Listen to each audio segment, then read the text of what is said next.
Hello, my name is Kim Trainer. I'm an occupational therapist at Roswell Park Cancer Institute, and today I'm going to speak to you about cancer-related fatigue. Cancer-related fatigue is one of the most common side effects of cancer and its treatment. Documented estimates of patients reporting fatigue range anywhere from 50 to 90% of cancer patients overall. Cancer-related fatigue can be described as a distressing, persistent, subjective sense of tiredness or exhaustion related to cancer or cancer treatment. It is not proportionate to recent activity, often unpredictable, and can vary from day to day. It often interferes with your ability to perform daily tasks. It is important to understand that fatigue is different from just feeling tired. Tiredness is an expected sensation following certain activities or exertion. Typically, tiredness resolves and does not interfere with your everyday tasks, as opposed to cancer fatigue. The exact reason for cancer fatigue is unknown. However, certain treatments and factors have been associated or found to contribute to cancer fatigue. The disease process. Cancer treatments such as chemotherapy, radiation therapy, surgery, and blood and bone marrow transplants have been associated with cancer fatigue. Anemia, which results from reduced blood counts, stress, decreased nutrition from the side effects of treatments, and pain can all contribute to cancer-related fatigue. Cancer-related fatigue can have a significant and profoundly negative impact on an individual's quality of life and ability to function on a day-to-day basis. It can result in decreased activity level, disrupted sleep, decreased appetite, and emotional distress. Cancer fatigue can also have a negative impact on relationships. You may not feel like or be unable to participate in activities with friends and family that you once enjoyed. It can also interfere with an individual's cancer treatment, causing a delay or disruption in the plan of treatment as prescribed by your doctor. Cancer-related fatigue can have physical, mental, and emotional effects on your body. Some of the ways individuals describe cancer fatigue include feeling weak, weary, tired, worn out, a sensation of shortness of breath following light activity, a lack of energy, and a heaviness in their arms and legs.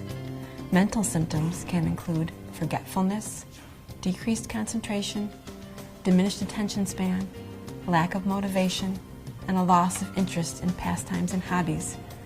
It can also be very distressing for someone to be unable to participate in a certain activity they once enjoyed due to the constraints of their cancer or the treatments, which can lead to feelings of sadness, helplessness, and despair. At Roswell Park Cancer Institute, the occupational therapists frequently work with patients who are experiencing cancer-related fatigue. I would like to share with you some of the strategies we have found to be helpful when trying to manage your fatigue. One of the important steps you can take to help manage your fatigue is to plan and prioritize your day. Prioritizing tasks is essential to conserving your energy. Decide each day what needs to be done and what can be put off until another day. For example, tasks such as laundry or house cleaning may be put off to another day. Try to plan the more energy-sapping activities during the time of day when you tend to have more energy. If necessary, build rest breaks into your schedule. Remember, it's okay to rest between activities, and that pacing yourself will assist with managing your fatigue. Frequent, short rests are beneficial. A moderate pace is better than rushing through activities.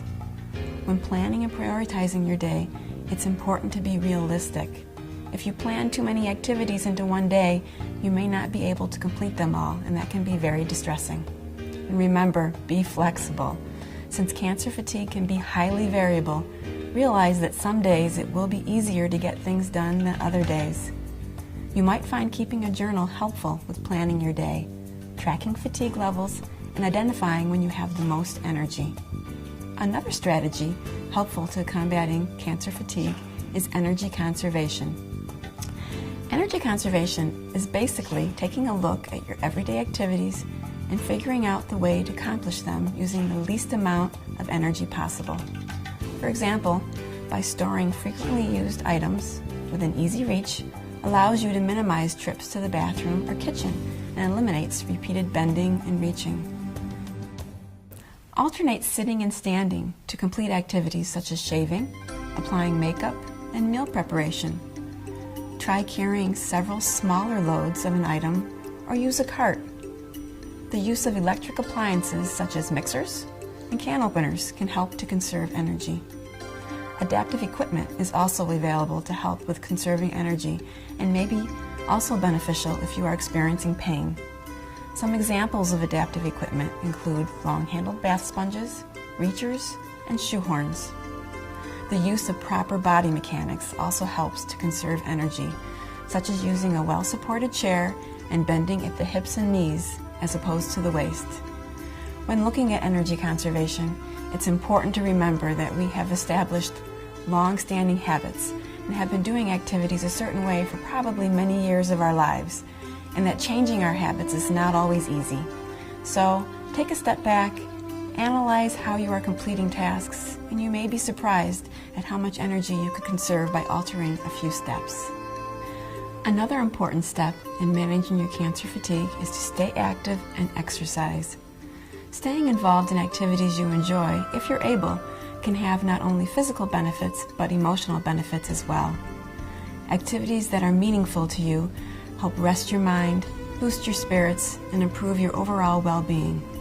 Some activities that can decrease stress and detract from your fatigue include yoga, listening to or playing music, reading, and visiting with a friend. It's important to keep moving. Participating in exercise, if cleared by your doctor, has the obvious benefits of improving your strength, endurance, but it also has been found to improve your mood and overall feeling of well-being. Remember, if you've not been exercising, you need to start slow. Walking and stationary biking are good examples of aerobic exercise. Depending on your fatigue level, walking laps around the house may be appropriate for you, or even going to a mall or park where frequent seats or benches are available for rest breaks would be a good start. Go with a family member or friend. It'll be good for them too. Light resistive exercises are also beneficial. Depending on the individual, anywhere from a 1 to 5 pound hand weight, resistive bands, or even soup cans can be used. I'm going to show you a few examples of some simple seated exercises you could perform at home using hand weights. Now you want to make sure you're seated in a comfortable and well-supported chair. And with the weight in each hand, you can perform bicep curls. Now all movements should be slow and controlled, making sure you're breathing out or exhaling while lifting the weight and inhaling while lowering the weight.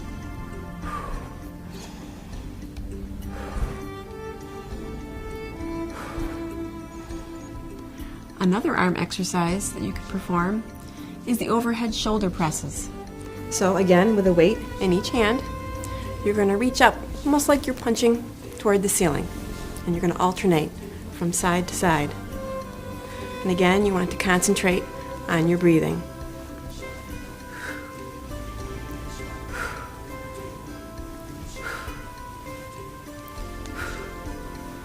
Now there's one more arm exercise I was going to show you, and it's called a triceps exercise. It works the muscle in the back of your arms. So what you're going to do with your arms out to the side, and again with a weight in each hand, you're going to straighten out your elbows. And again, concentrating on the breathing.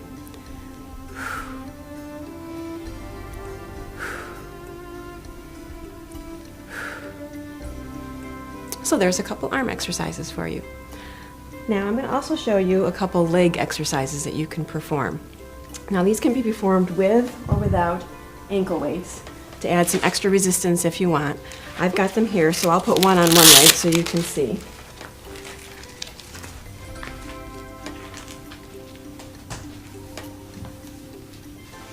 So now one of the exercises is hip flexion.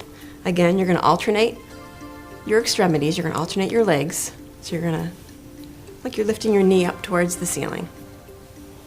Again, concentrating on that breathing.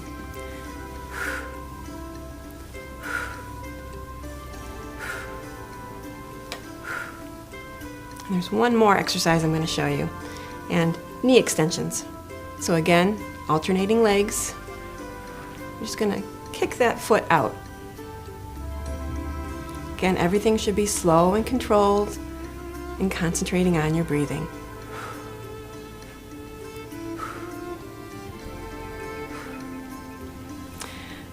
Now, 1 to 2 sets of each exercise for 8 to 10 repetitions can initially be performed, and you can build up on those number of repetitions as tolerated.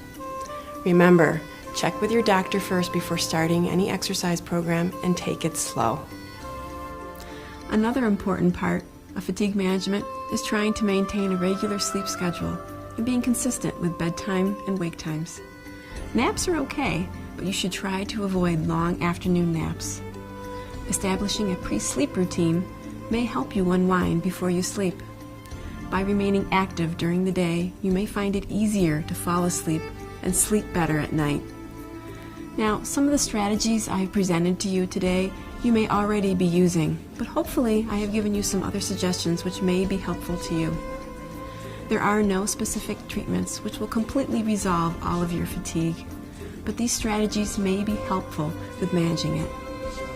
My final thoughts for you today are to stay as active as you possibly can, be realistic in planning your days, be flexible, rest if you need to, but then get moving again. And don't be afraid to ask for help when needed. Oftentimes, your family and friends need and want to help in some way, but don't always know what would be most beneficial to you. Keep a list of tasks you find difficult, and when someone asks if they can help, let them know. Now, if you have any more specific questions or concerns, or would like to speak to an occupational therapist, please contact the Occupational Therapy Department at 845-3271.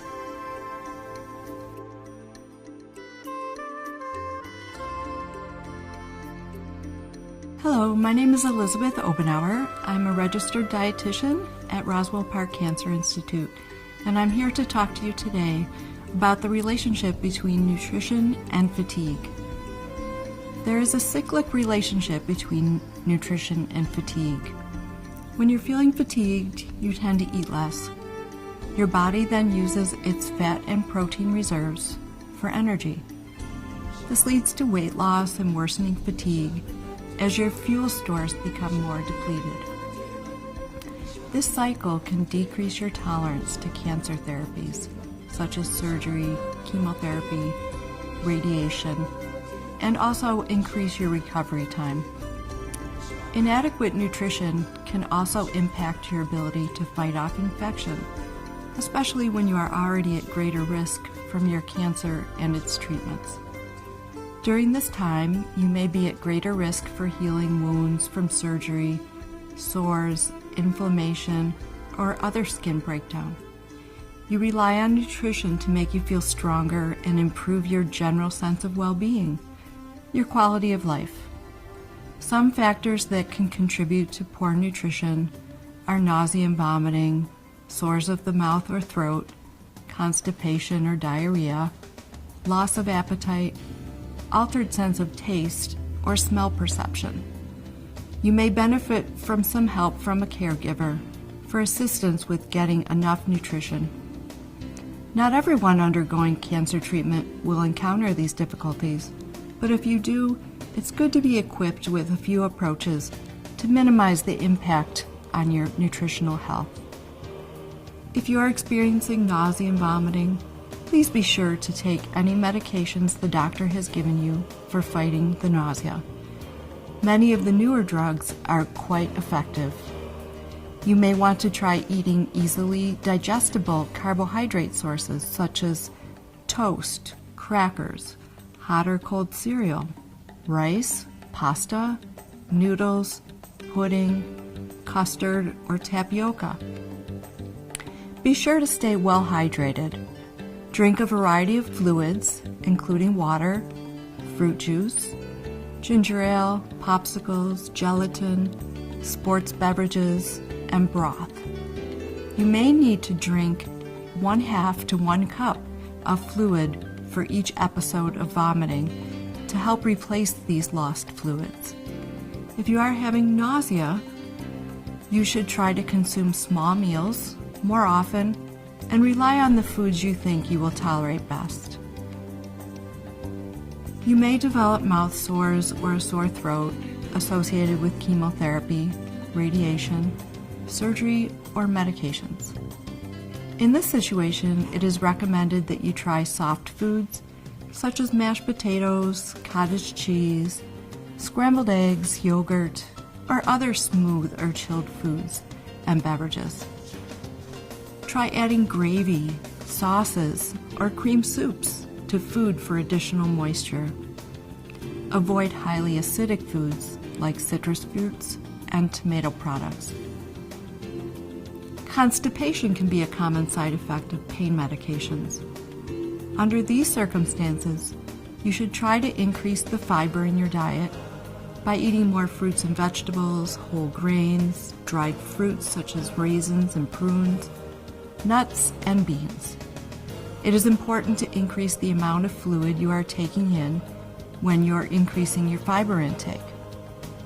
Adding foods with high water content can also be helpful. Consider melons such as cantaloupe, watermelon, honeydew melon, grapes, mandarin oranges, and fruited jello. Try drinking warm beverages such as coffee or tea. Move around as much as your doctor advises. Should you be having diarrhea, decrease your intake of high fiber foods such as raw fruits and vegetables. Eat canned or cooked fruits and vegetables during this time. Ripe bananas and applesauce are also good choices. Select cereals and grains, lower in fiber such as white bread, white rice, pasta, pretzels, and crackers. Avoid high fiber cereals containing bran, whole wheat, and other whole grains in food containing nuts and seeds. Include some yogurt with live active cultures to help increase the good bacteria in your intestines. These are probiotics which help regulate your bowels and lessen the symptoms of diarrhea, sometimes associated with antibiotics. Be sure to drink lots of fluids to help replace the fluids and electrolytes that you have been losing. Adequate hydration is your number one nutrition priority, especially during hot, dry conditions. If you are suffering from a lack of appetite, here are some pointers. Try to eat small meals and snacks frequently throughout the day. Have smaller portions on a smaller plate to make your little meal less overwhelming and more appealing to you. Choose foods that are higher in calories and protein so you can meet your needs without having to necessarily increase the volume or the amount of food you are eating. Try sandwiches, milkshakes, cheese and crackers, peanut butter and jelly on toast, or cereal with whole milk. Light exercise, if approved by your doctor, can sometimes help to stimulate your appetite. You may also have trouble with changes in the way foods smell or taste. It may be helpful to adjust the seasonings and flavors you choose. You may find yourself preferring sweet, sour, tangy, or salty foods. Try lollipops or hard candies to help increase the saliva and reduce persistent taste in your mouth. Fruit and fruit-flavored foods, popsicles, and gelatin tend to taste well when other things do not. If food smells bother you, avoid foods and beverages with overwhelming aromas. You might do better with cold foods, such as cottage cheese and fruit, a chef's salad with cold meats, eggs, cheese, or nuts. If you don't have someone available already to help with shopping and meal preparation, consider asking a friend or family member for help. Chances are they are waiting for you to let them know how they can help. In the meantime, you should purchase foods that require minimal or no preparation, such as frozen foods, yogurt, cheese and crackers, cereal and milk, fruits and vegetables, nuts, eggs, small sandwiches, or order takeout from a favorite restaurant. There are a variety of supplemental beverages at your grocery store or pharmacy that you can try. Conserve your energy.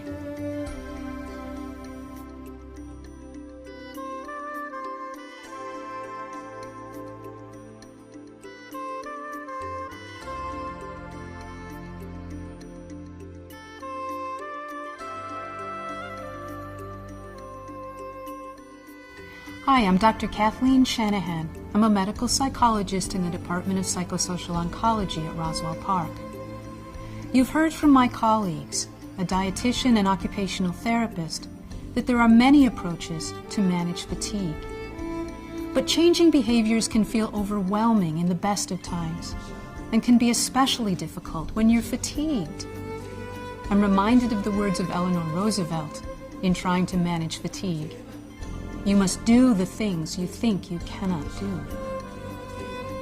There are some behavioral strategies, though, that we know can be helpful in trying to implement these changes.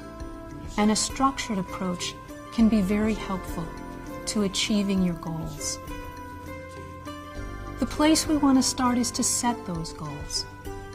To choose goals that are specific, measurable, achievable, and realistic. From there, we develop an action plan, identifying what might help or get in the way. We evaluate our progress, keeping a record, and adjusting our goals as needed. And in the end, we can celebrate our success. Let me give you an example. I worked with a cancer patient. He had been stuck in his bed with his fatigue, and his goal was to be able to get outside and to be able to get his mail at the end of his driveway. Now, he explained to me he had a long driveway, so this was a significant goal for him, especially since he didn't have the energy to get off the couch or out of bed in the morning. So he made a commitment to himself, and he set that goal. He started out one morning, and he chose morning because he knew he had more energy in the morning than later in the day. And he started out down his driveway. He realized he wouldn't get down and back all in one day. So he went a certain way and then turned around. But he set his goal for himself to go a little further the next day and a little further the next day. And he realized also that if he went with his wife, he would have a better chance of getting there. And so he and his wife would walk down together. Eventually, he made it all the way down to his mailbox at the end of the driveway. And that was the start of his effort to increase his activity level. There are some other things that can get in the way, however, and distress is one of them. And cancer-related distress and fatigue-related distress can make everything feel harder. What do we mean by distress? Distress is the unpleasant feelings and emotions that go with cancer and fatigue. It can take the form of sadness, emptiness, anxiety, worry, fear, helplessness, hopelessness. It can affect us in terms of feeling restless or cause problems with sleep. And it can rob us of the pleasure that we normally experience in our day-to-day lives. There are some approaches that can help us in managing that distress. Some examples I'd like to talk about. One is deep breathing exercises. Deep breathing exercises are wonderful because we don't need any special equipment. We have our breath and we breathe all the time. So this is a matter of focusing on our breath, to deepen and lengthen our breath. And when we do that, it can help relax our body. Let me demonstrate. When we breathe in, we want to slowly draw the air in. Hold it as we complete the in-breath, and then slowly exhale.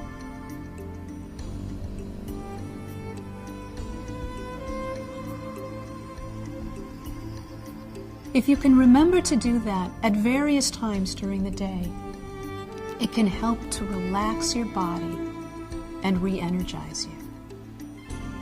Other approaches include progressive muscle relaxation, imagery, and meditation. Let me talk for a moment also about imagery.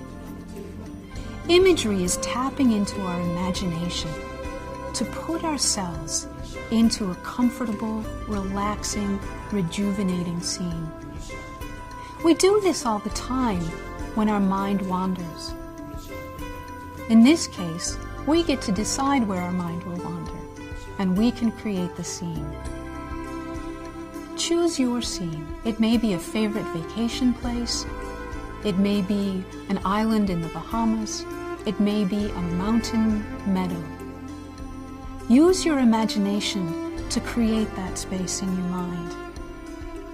To look and see the colors and forms around you in your imagination. To notice what you smell, what you feel, what you taste. Put yourself into that place, and we can feel revived and re-energized. In some cases, these approaches will not be enough to manage your distress. And in those situations, you can talk to your medical team. They might suggest a referral to one of our mental health providers in psychosocial oncology.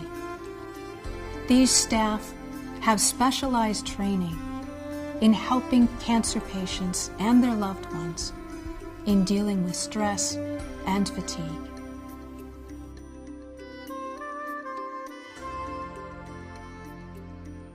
I'm James Rusk, a clinical social worker in the Department of Psychosocial Oncology. When it comes to managing your fatigue, oncology social workers adopt a person and environment perspective. This means that as we look at your situation, we take into account the different environmental factors that come together to impact your quality of life. We consider whether you're working outside the home, what your family situation is, your financial situation, cultural factors that may influence you, and emotional issues you may be struggling with. We also take into account your overall physical health, your cancer status, and any other stressors you may be experiencing. As you know by now and may have experienced, fatigue impacts your well-being in several domains of your life.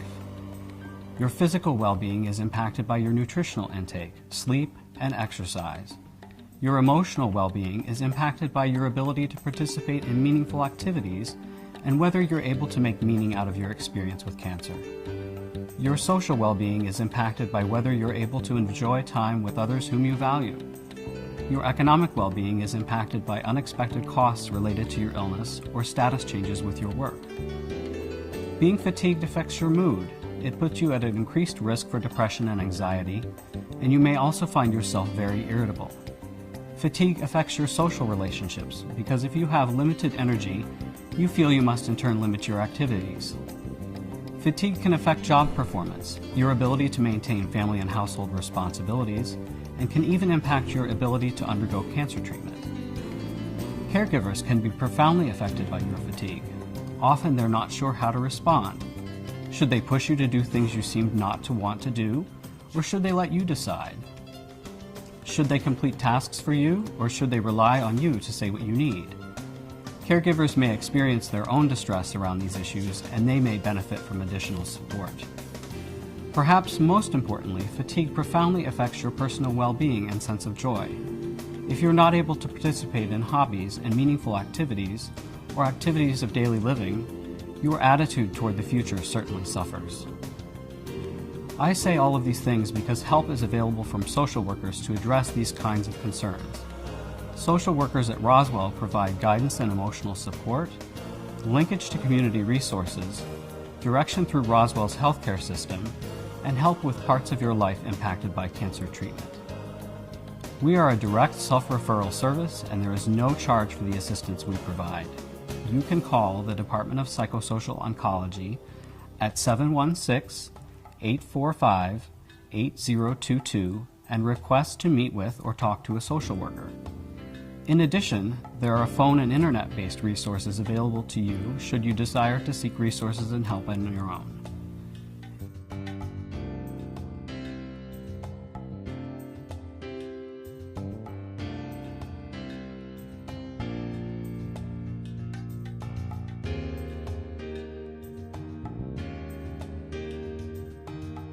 In conclusion, fatigue is real, but it can be managed. The trick is to find ways to manage it that work for you. We are here to help. If you feel like you could benefit,